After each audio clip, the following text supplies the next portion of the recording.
بسم اللہ الرحمن الرحیم۔ آزادی۔ آفس سے جب فری ہو جاؤ تب ایک فون کال کر دینا مجھے، میں لینے آ جاؤں گا تمہیں۔ وہ ناشتے کی ٹیبل پر بیوی سے مخاطب ہوا۔ بڑی مہربانی، آپ یہ زحمت مت کیجیے گا، آفس ہے کوئی اسکول نہیں جو چھٹی کے ٹائم لینے آ جاؤ گے، میں خود آ سکتی ہوں واپس۔ اس نے چائے پیتے وقت بیزاری سے اس کی بات کا جواب دیا۔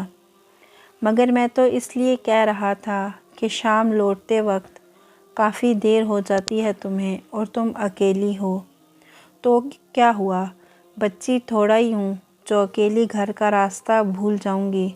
فار گاڈ سیک، مجھ پر اتنی پابندیاں مت رکھا کرو، کم از کم اپنی مرضی سے کہیں آنے جانے کی آزادی تو دو مجھے۔ اس نے شوہر کی بات مکمل ہونے سے پہلے ہی قدرے چڑھتے ہوئے اپنی آزادی کے حق میں لیکچر چھاڑ دیا۔ وہ غصے میں چائے کا کپ ادھورا چھوڑ کر آفس کے لیے نکل گئی۔ وہ اس کے جانے کے بعد کافی دیر تک وہیں ناشتے کی ٹیبل پر بیٹھا اس کے بارے میں سوچتا رہا۔ اسے اپنی بیوی سے بے حد پیار تھا، شروع سے ہی وہ اس کی بہت فکر اور خیال کرتا تھا، مگر پچھلے کچھ عرصے سے جانے کیوں وہ اس کی اس فکر کو اپنے لیے پابندی سمجھ کر الجھنے لگی تھی، جانے کیوں عورت کی آزادی کا تصور اس کے دماغ میں گھر کر گیا تھا۔ شاید اس لیے کوئی خاص ضرورت نہ ہوتے ہوئے بھی اس نے جاب کرنے کی ضد کی۔ اس نے آج تک اس کی کوئی خواہش رد نہیں کی تھی، اس لیے اس کی یہ خوشی بھی مان لی، مگر اب بیوی کا بدلتا رویہ اسے تکلیف پہنچانے لگا تھا۔ نہ جانے کس آزادی کی چاہ میں وہ اس سے متنفر ہونے لگی تھی۔ وہ کافی دیر تک سوچتا رہا۔ آج پہلی بار ایک انجانے خدشے نے اس کے دل پر دستک دی تھی۔ لگتا ہے کسی سواری کا انتظار کر رہی ہیں آپ، بہت دیر ہو گئی ہے، آئیں میں آپ کو گھر تک چھوڑ دیتا ہوں۔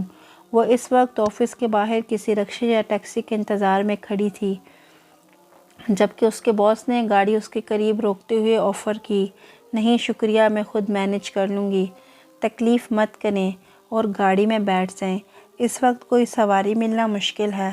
باس نے ایک بار پھر اصرار کیا تو اس نے ایک نظر اپنی گھڑی پر ڈالی۔ اس نے باس کو دوسری بار انکار کرنا مناسب خیال نہ کیا اور گاڑی میں بیٹھ گئی۔ ایک کپ کافی کا ہو جائے، کیا خیال ہے؟ باس نے گاڑی چلاتے وقت معنی خیز نظروں سے اسے دیکھتے ہوئے ایک آفر کر ڈالی جو اس وقت اسے بالکل مناسب نہیں لگی، اور یکدم اسے اس شخص کی موجودگی میں عدم تحفظ کا احساس ہونے لگا۔ نو تھینکس، پہلے ہی بہت دیر ہو چکی ہے، اس نے باس کی طرف دیکھے بغیر جواب دیا۔ دوران سفر باس کی اور بھی بہت سی زبانی باتوں سے وہ شدید کوفت کا شکار ہو رہی تھی، مگر ایک تو وہ شخص اس کا باس تھا، دوسرا وہ اس وقت اس کی گاڑی میں تنہا تھی۔ اس خیال سے وہ اس کی نیت بھانپ لینے کے باوجود بھی خاموشی سے بیٹھی سفر کٹنے کا انتظار کرتی رہی تھی۔ How dare you to touch me, اس بار کچھ ایسا ہوا کہ اس کا صبر جواب دے گیا اور وہ غصے میں چلائی، گاڑی روکو نہیں تو میں چلتی گاڑی سے کود جاؤں گی، ٹیک اٹ ایزی، اتنی صافتری بننے کی ضرورت نہیں، جانتا ہوں میں تم جیسی عورتوں کو، جاؤ دفع ہو جاؤ۔ باس نے اس کے شور مچانے پر گاڑی روکتے ہوئے نہایت حقارت سے اسے جانے کو کہا۔ گھر کی طرف ابھی آدھا راستہ باقی تھا۔ وہ اس ناخوشگوار اور ذلت آمیز واقعے کے بعد خوفزدہ ہو چکی تھی، عین اس وقت جب اس کے سیل فون کی سکرین کسی کے میسج سے جگمگا اٹھی۔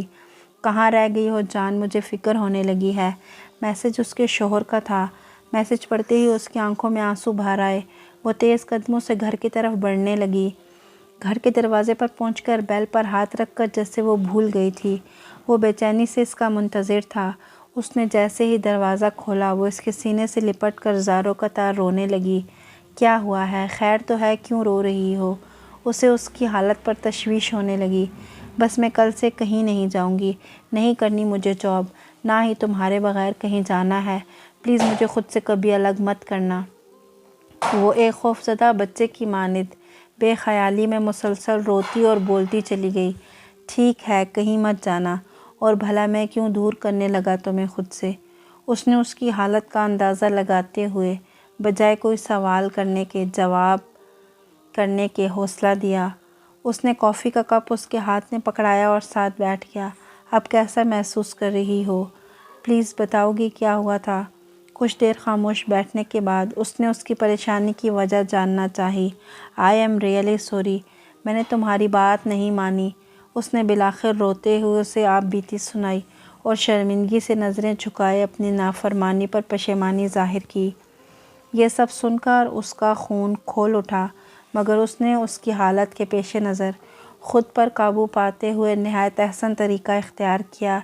روایتی شوہر کی طرح اس پر غصہ کرنے اور باتیں سنانے کی بجائے اس کے ہاتھ اپنے ہاتھوں میں لیتے ہوئے تحمل سے گویا ہوا، میں عورت کی آزادی کے خلاف نہیں ہوں، مگر آزادی کا ہرگز یہ مطلب نہیں کہ عورت اپنے محرم کے اپنی طرف سے فرائض سے فرار حاصل کرنا چاہے، اس کے اس اختیار کو پابندیاں تصور کرے۔ تم میری بیوی ہو، تمہاری حفاظت میرا اولین فرض ہے۔ صبح تم نے مجھ سے بحث کر کے میرے اس فرض سے روکنا چاہا، تو نتیجہ تمہارے سامنے ہے۔ تم میرے لیے اپنی ذات میں مکمل آزاد ہو۔